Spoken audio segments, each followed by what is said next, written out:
you are on the road must have a code that you can live by, and so become yourself, because the past is just a goodbye. Teach your children well, their father's hell did slowly go by, and feed them on your dreams, the one they picked, the one you know by. Don't you ever ask them why, if they told you you would cry, so just look at them and sigh.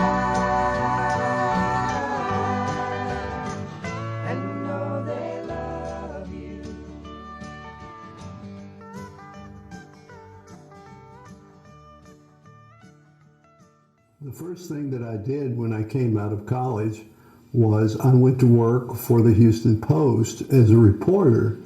And the reason that I did that was because I felt that that was my mission in life. I was not naive enough to think that I was going to save the world, but I felt that there were a lot of conditions that I would like to right. What year was this now?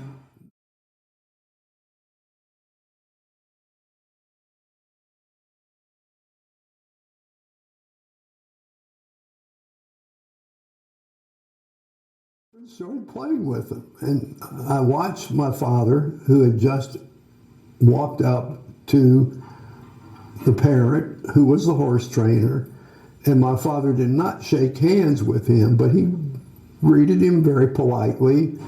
You know, he had the horse, and I played with those three boys, which was very unusual in those days. It was not something that normally would be done in a rural area in Texas. I was less than 3 years old, but I remember it very vividly. Now, why do we remember things like this? I don't know. When it was time to go, the father looked at my father and looked at me, and he said to my dad, "Mr. Pate, this here's a mighty fine boy. He's going to have lots of friends someday. I'd like to give him a little present." And he brought a watermelon that was nearly as big as I was. We were living in an area that's referred to as the watermelon capital of the world. And, well, that may or may not be true, but it was a watermelon that must have weighed 60, 65 pounds. And I looked at the giver of the gift and I said, "Thank you for the big cucumber." Because my mother had a little garden, and of course there were cucumbers there, and I was a very small child, and that's always stuck in my mind from that time on.